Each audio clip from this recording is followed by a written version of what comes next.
Halo pemirsa, kembali lagi bersama saya Katarina Amelia di Wanyu Sore. Menteri Keuangan Purbaya Yudi Sadewa akan memberlakukan tarif cukai khusus pada Desember 2025 untuk produsen rokok ilegal dalam negeri. Kebijakan ini bertujuan mendorong produsen rokok ilegal masuk ke kawasan industri hasil tembakau atau KIHT. Informasi lainnya, pemirsa, Komisi Pemberantasan Korupsi mengungkap adanya dugaan praktik jatah preman dalam kasus operasi tangkap tangan yang menjerat Gubernur Riau Abdul Wahid. Pemirsa, inilah Wanyu Sore selengkapnya. Menteri Keuangan Purbaya membuka peluang penambahan anggaran untuk proyek Ibu Kota Nusantara. Namun ia menegaskan dana tambahan hanya akan digelontorkan jika memang dibutuhkan pada tahun berikutnya.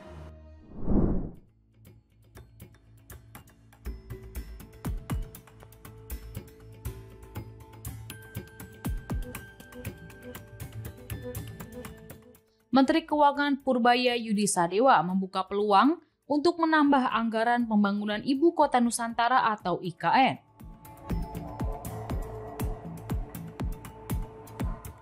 Namun, opsi tersebut masih menunggu masuknya investasi swasta dalam pembangunan ibu kota baru itu.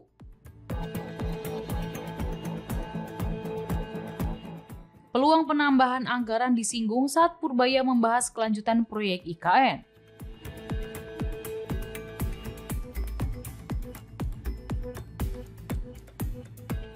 Ia memastikan pembangunan IKN tetap berjalan meski tidak secepat sebelumnya.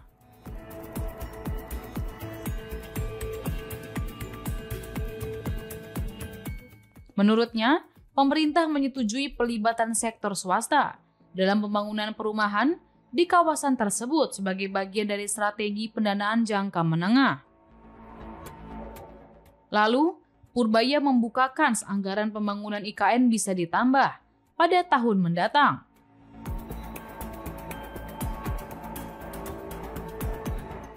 Terkait dengan pemberitaan media asing yang meramalkan IKN bakal menjadi kota hantu di tengah keterbatasan anggaran, Purbaya langsung membantahnya.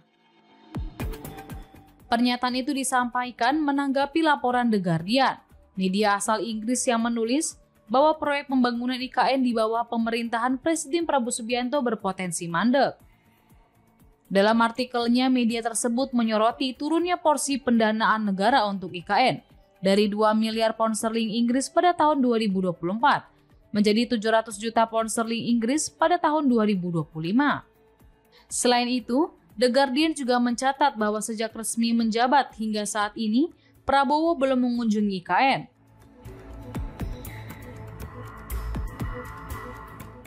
Merespons hal ini, Purbaya mengatakan kelanjutan IKN bergantung pada rencana pemerintah ke depannya.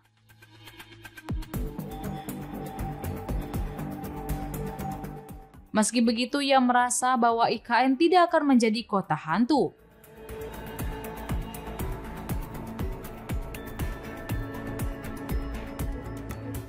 Apabila perkembangan ekonomi di IKN nantinya berjalan baik, menurutnya tidak ada yang perlu dikhawatirkan dari kawasan yang ditargetkan menjadi ibu kota politik pada tahun 2028 ini. Lebih lanjut, Purbaya juga tidak segan-segan memberikan dukungan dana.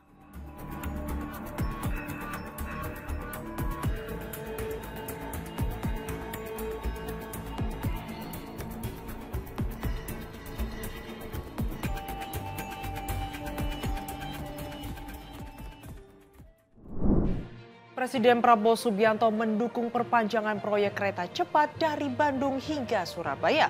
Bahkan ia meminta jalurnya diteruskan sampai ujung timur Pulau Jawa, yaitu Banyuwangi.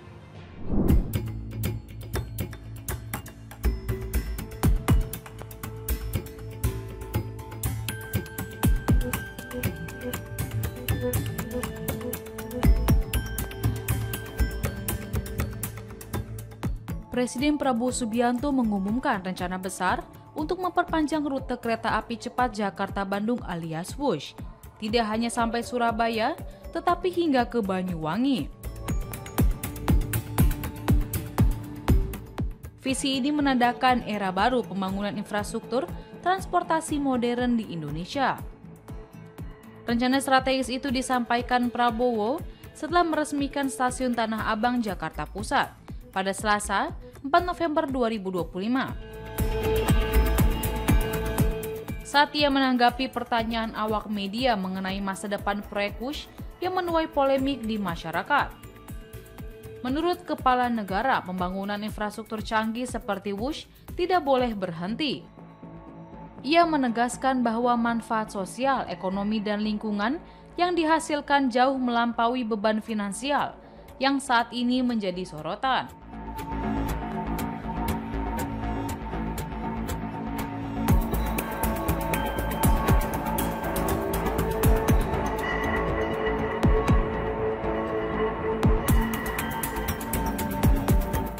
Prabowo juga menghitung investasi ini akan terbayar dengan berkurangnya kemacetan dan polusi, serta efisiensi waktu perjalanan bagi masyarakat. Lebih dari sekedar proyek transportasi, Prabowo juga menyoroti nilai strategis WUSH sebagai simbol kemajuan dan kerjasama antara Indonesia dan Cina.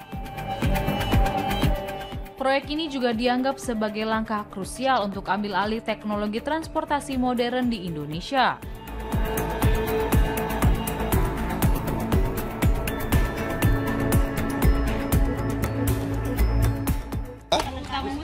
Insya Allah sampai enggak. Saya minta tidak hanya Surabaya, Banyuwangi, ya, Banyuwangi. Pak tadi ngobrol sama penumpang KRL. Surabaya itu zaman dulu, sekarang saya Banyuwangi. Pak tadi ngobrol sama penumpang.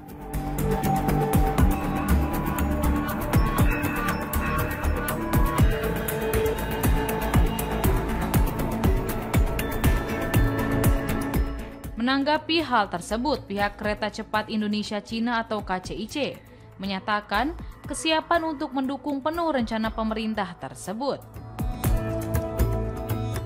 General Manager Corporate Secretary PT KCIC Eva Hairunisa menilai kebijakan pemerintah dalam mengembangkan sistem transportasi berbasis rel merupakan langkah positif yang perlu diapresiasi. Kendati begitu, Eva menjelaskan bahwa kajian kelayakan perlu dilakukan terlebih dahulu. Sementara itu terkait dengan beban utang proyek WUSH, Prabowo mengambil sikap tegas dengan menyatakan akan memikul tanggung jawab penuh. Ia menegaskan akan bertanggung jawab atas penyelesaian utang WUSH senilai 116 triliun rupiah. Prabowo menekankan bahwa seluruh transportasi publik tidak seharusnya dihitung berdasarkan untung dan rugi, termasuk WUSH. Ia menyebut seluruh dunia menggunakan skema Public Service Obligation dalam pelayanan publik dan transportasi umum.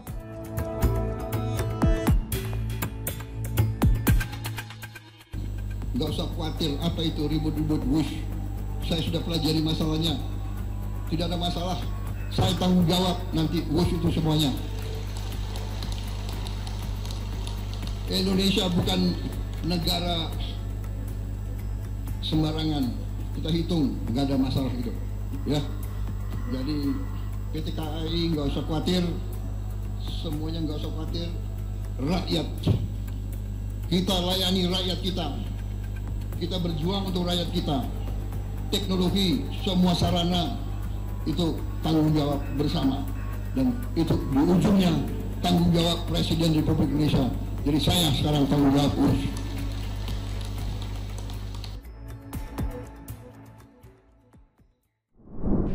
Komisi Pemberantasan Korupsi mengungkap adanya dugaan praktik jatah preman di balik operasi tangkap tangan yang menjerat Gubernur Riau Abdul Wahid. Jatah preman tersebut diduga berupa persentase dari anggaran proyek di Dinas PUPR.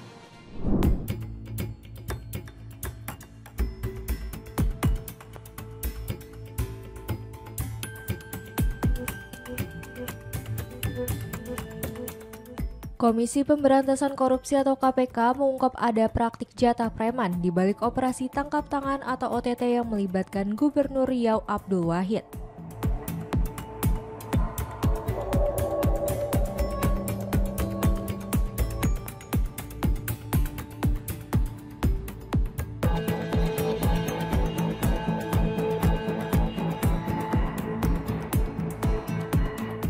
Di Gedung Merah Putih, Selasa 4 November, juru bicara KPK Budi Prasetyo mengungkapkan bahwa pihaknya tengah mendalami dugaan adanya jatah preman atau japrem yang diterima Abdul Wahid.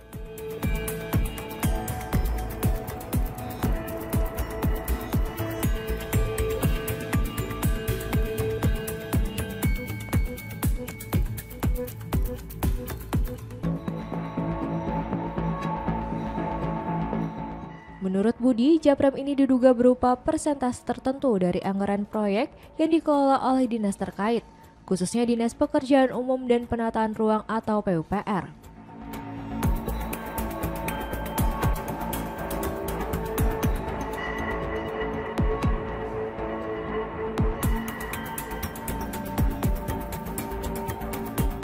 Meski begitu, ia belum mengungkap detail proyek yang terlibat.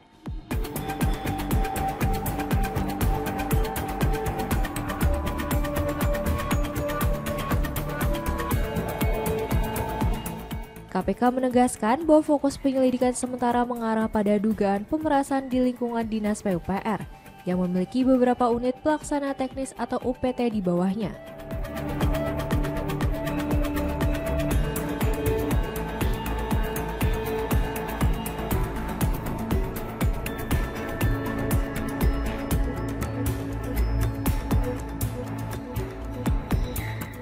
OTT yang dilakukan pada Senin 3 November menjaring 10 orang di 2 lokasi, yakni Riau dan Jakarta.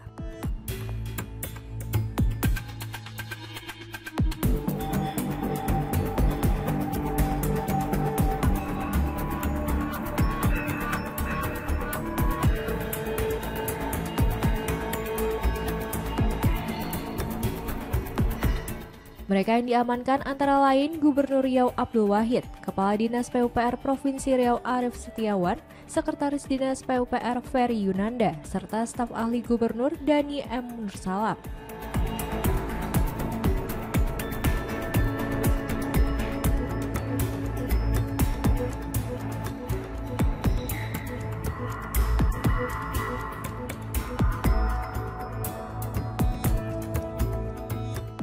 Selain itu, 4 kepala UPT lainnya juga turut diamankan, namun identitas mereka masih dirahasiakan.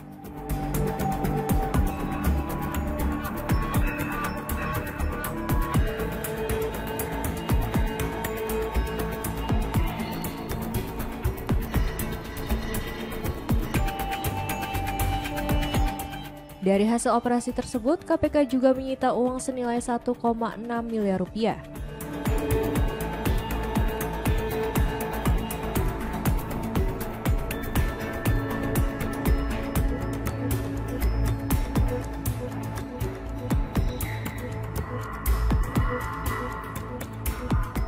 Uang tersebut tidak hanya dalam bentuk rupiah, tetapi juga dolar Amerika Serikat dan pound sterling. Sebagian diantaranya ditemukan di rumah pribadi Abdul Wahid, Jakarta.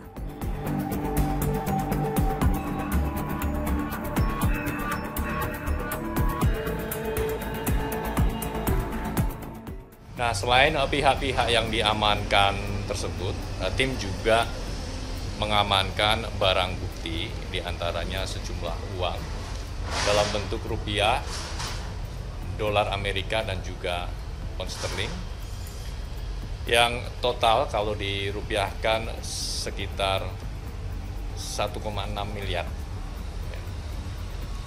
Uang itu diduga bagian dari sebagian penyerahan kepada kepala daerah. Ya, artinya kegiatan tangkap tangan ini adalah bagian dari beberapa atau dari sekian penyerahan sebelumnya. Jadi sebelum kegiatan tangkap tangan ini diduga sudah ada penyerahan-penyerahan lainnya. Saat ini KPK masih mendalami aliran dana dan kemungkinan adanya pihak lain yang terlibat.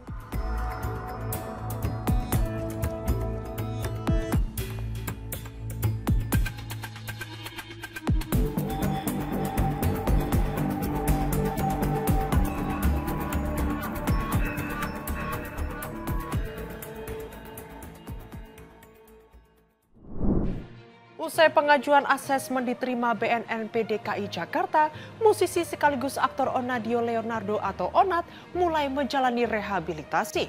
Onat dijadwalkan menjalani masa rehabilitasi selama 3 bulan di wilayah Jakarta Selatan.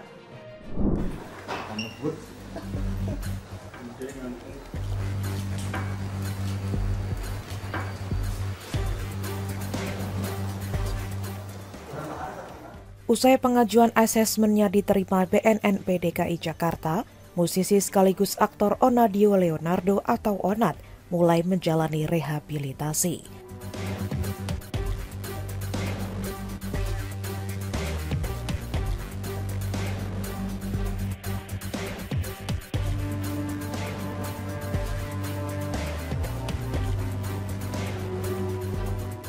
Onat dijadwalkan menjalani masa rehabilitasi selama 3 bulan di wilayah Jakarta Selatan.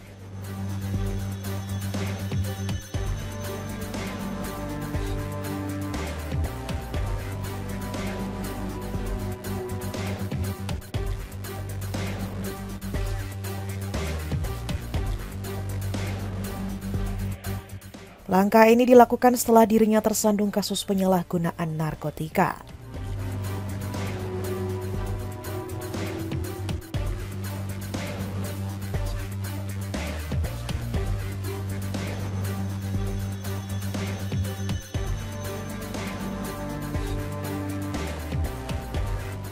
BNNP DKI Jakarta memberikan asesmen karena Onat dikategorikan sebagai pengguna dan tidak terlibat dalam jaringan peredaran narkoba.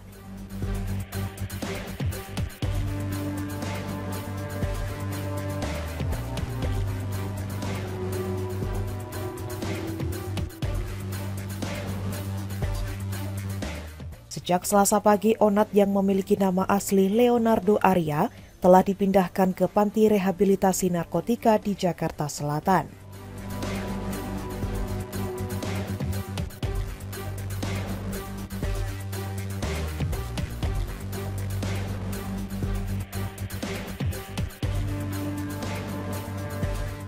Di tempat tersebut, Onat akan menjalani program pemulihan ketergantungan narkoba.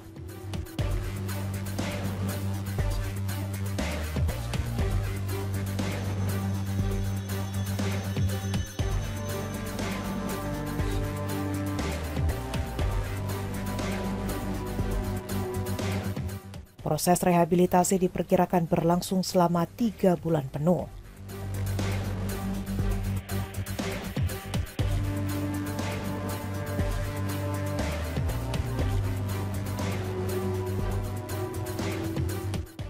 Update terkait perkara public figure yang menyalahgunakan narkoba inisial OL, yang mana kemarin sudah kita lakukan asesmen. Dan dari hasil asesmen tersebut sudah disetujui oleh pihak BNNP untuk dilakukan rehabilitasi. Kemudian perkembangan terhadap saudara KR yang bersangkutan dilakukan proses hukum lebih lanjut karena yang bersangkutan merupakan pengedar atau pemasok yang memberikan narkotika kepada public figure dengan inisial OL.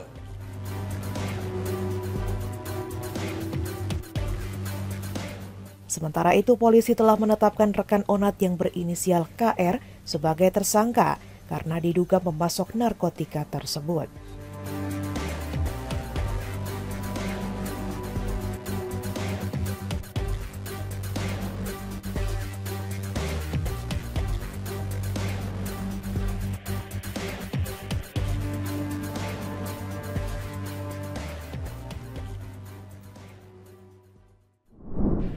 Menteri Keuangan Purbaya Yudi Sadewa akan menerapkan tarif cukai khusus pada Desember 2025 untuk produsen rokok ilegal di dalam negeri. Kebijakan ini bertujuan agar mereka masuk ke kawasan industri hasil tembakau dan mengelegalisasi produksinya.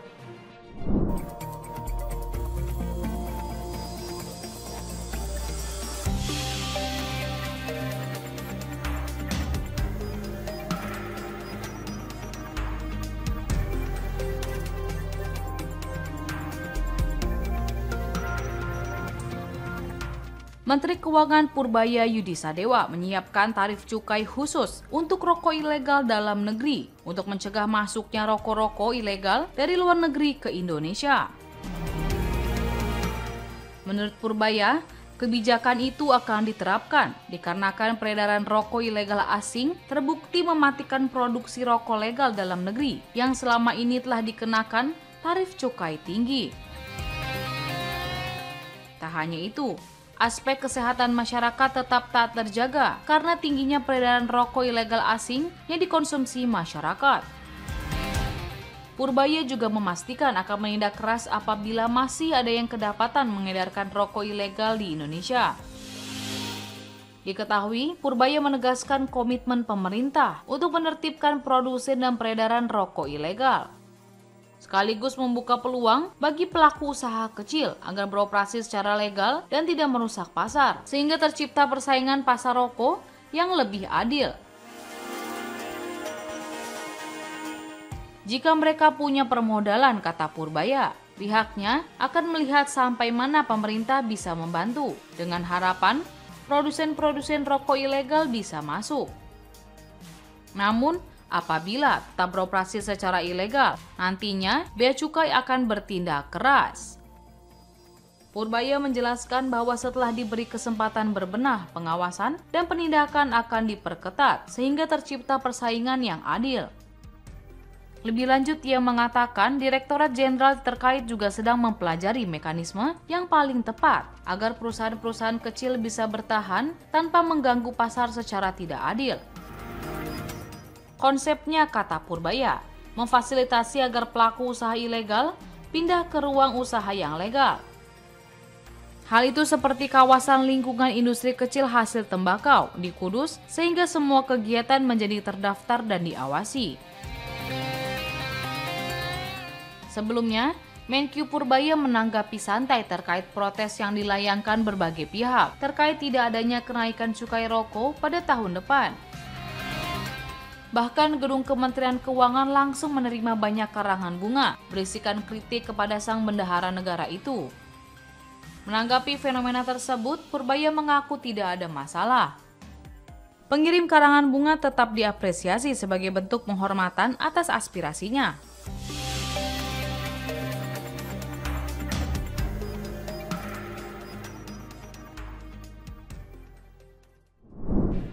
Masyarakat Toraja mengecam Panji Pragiwaksono yang gunakan Rambu Solo sebagai lelucon. Video stand-up komedi Panji yang menjadikan adat Rambu Solo sebagai bahan lawakan viral di media sosial dan mendapat kecaman dari tokoh adat serta warga Toraja.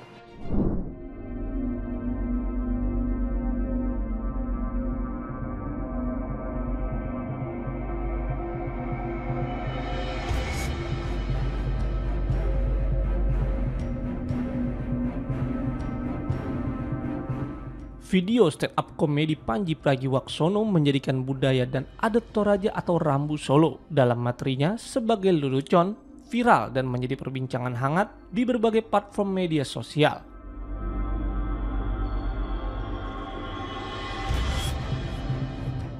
Mendapat kecaman dari masyarakat dan tokoh adat Toraja.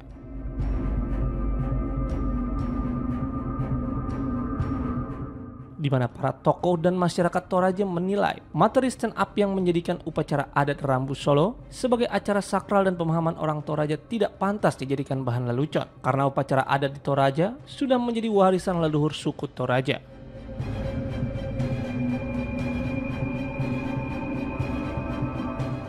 Hal itulah yang membuat masyarakat Toraja geram sehingga membuat Ketua Aliansi Masyarakat Adat Nusantara Toraja, Romba Maranus Sambolangi, angkat bicara.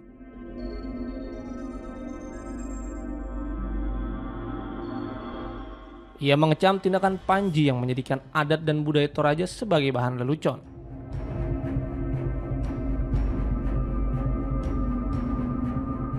Romba yang disebut-sebut telah berkomunikasi dengan Panji dalam permintaan maaf yang disebar Panji di akun Instagramnya menjelaskan. Romba menyatakan bahwa Panji diwajibkan datang ke Toraja untuk menyampaikan permintaan maaf secara langsung dan bersiap menerima sanksi adat sesuai aturan yang berlaku.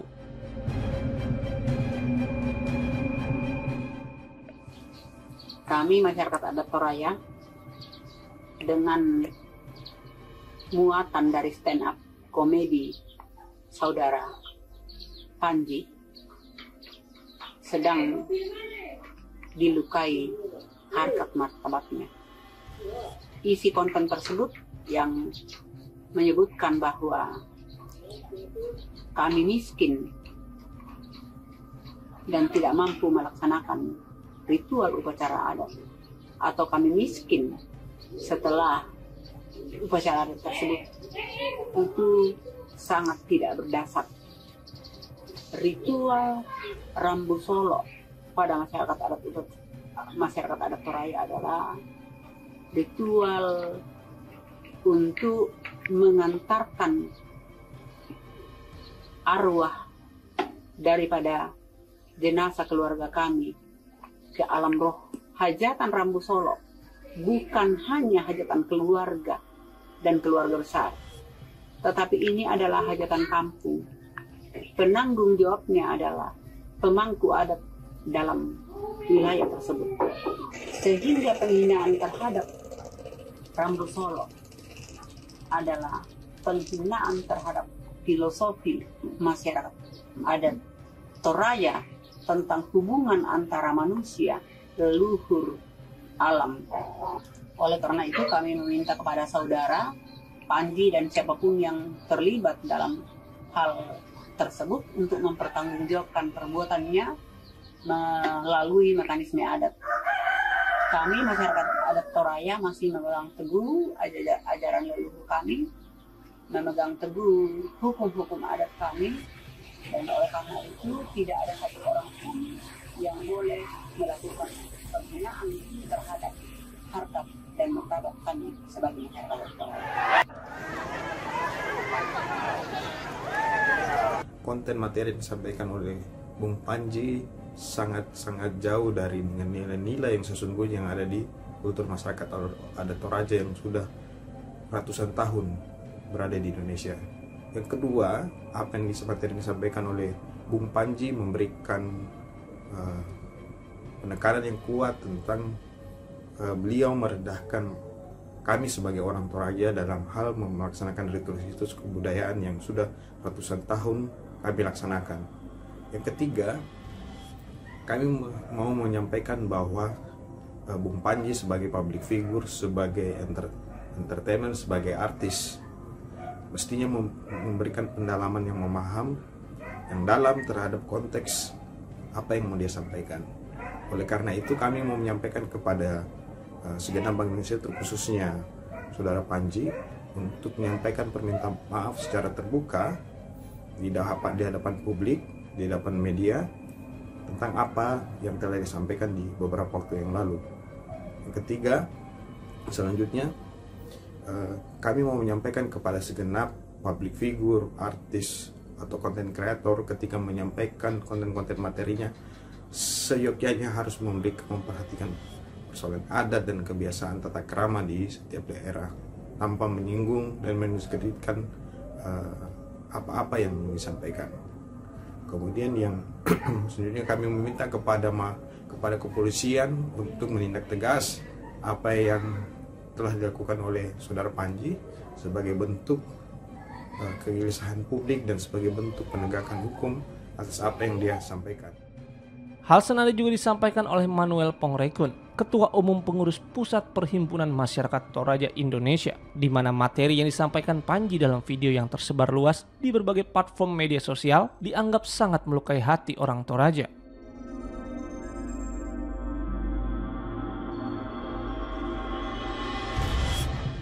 Manuel meminta agar public figure dalam menyampaikan materi candaan agar berpikir lebih jernih karena bisa melukai hati masyarakat adat.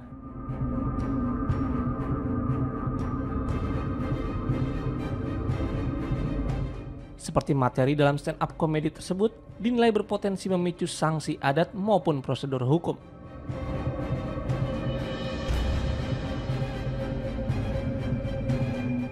Walau permintaan maaf sang komedian sudah dimuat di akun Instagram pribadinya,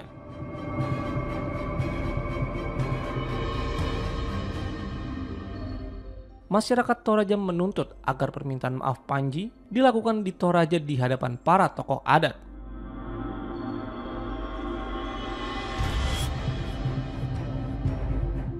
serta harus disanksi adat sebagaimana yang berlaku dalam adat dan tatanan budaya Toraja.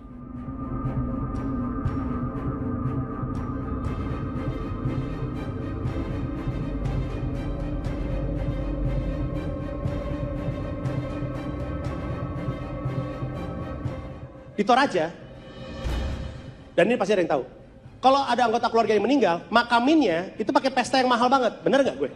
Iya kan? Bahkan banyak orang Toraja yang jatuh miskin, habis bikin pesta untuk pemakaman keluarganya. Dan banyak yang nggak punya duit untuk makamin, akhirnya jenazahnya dibiarin aja gitu. Ini praktek yang umum, misalkan ada anggota keluarganya meninggal, nggak punya duit nih, jenazahnya ditaruh aja di ruang TV. Di ruang tamu gitu. Ya, dan untuk orang keluarganya sih ya biasa-biasa aja yang anggota keluarga meninggal. Tapi kalau ada yang bertamu kan bingung ya. Nonton apapun di TV berasa horor gitu. Kita lagi nonton Teletubbies gitu. Ngeri pasti.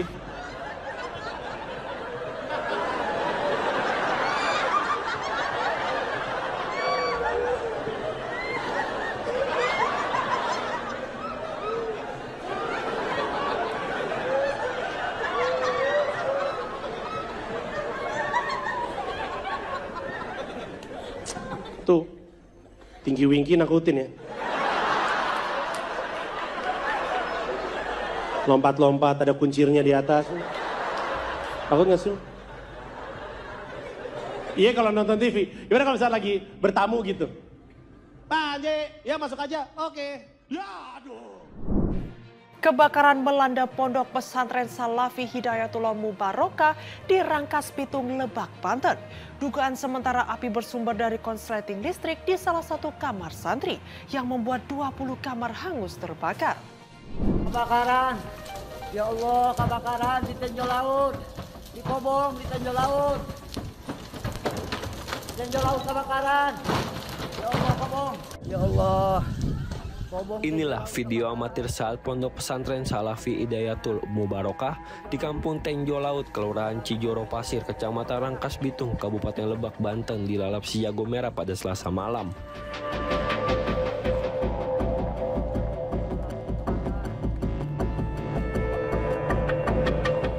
Api cepat membesar karena seluruh bangunan kamar santri terbuat dari kayu, ditambah kondisi angin yang kencang.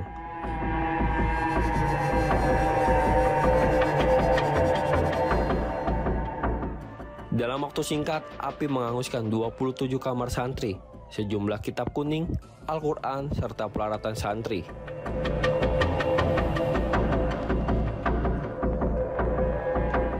Petugas pemadam kebakaran yang datang ke lokasi langsung melakukan pemadaman.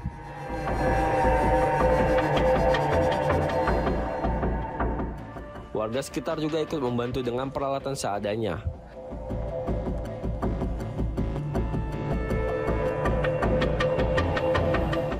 Setelah berjibaku selama sekitar 1 jam, api akhirnya berhasil dipadamkan oleh petugas damkar yang dibantu warga.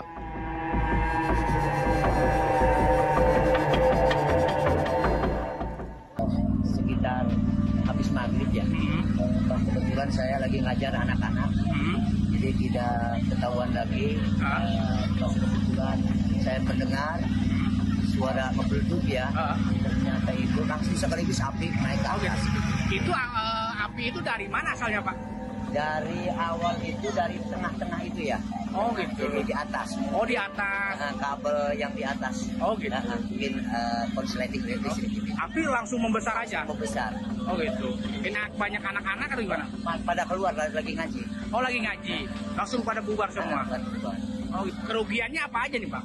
Ya semua aja itu materialnya. Oh material habis semua.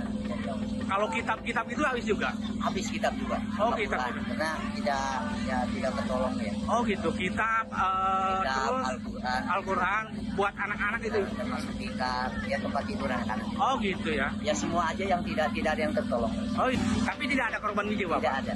Oh gitu. Hanya kerugian material dan ya fasilitas anak-anak itu. Api diduga berasal dari konsleting listrik di salah satu kamar santri. Karena seluruh bangunan terbuat dari kayu dan angin bertiup kencang, api cepat merembet dan menghanguskan 20 kamar santri.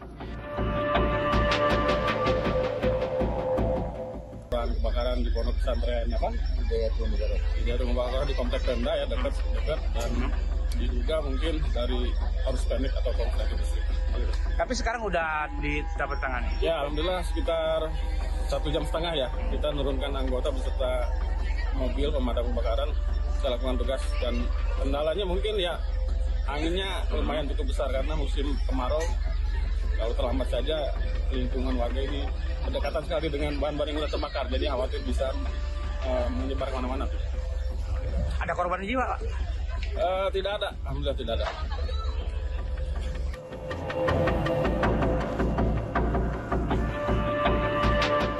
Petugas damkar Kabupaten Lebak yang menerima laporan kebakaran langsung menuju ke lokasi. Setelah berjuang hampir 1,5 jam, petugas berhasil menguasai api dan mencegah penyebaran lebih luas. Beruntung tidak ada korban jiwa dalam peristiwa tersebut. Namun, sejumlah kitab kuning, Al-Quran, dan peralatan santri ikut terbakar dalam kejadian itu.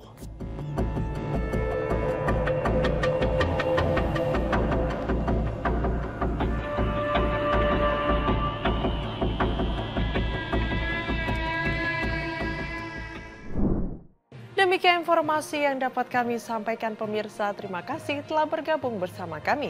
Saya Katarina Amelia dan seluruh tim yang bertugas mengucapkan sampai jumpa di Wahyu Sore berikutnya. Setiap hari pukul 7 malam hanya di kanal YouTube TV Wahyu Skop.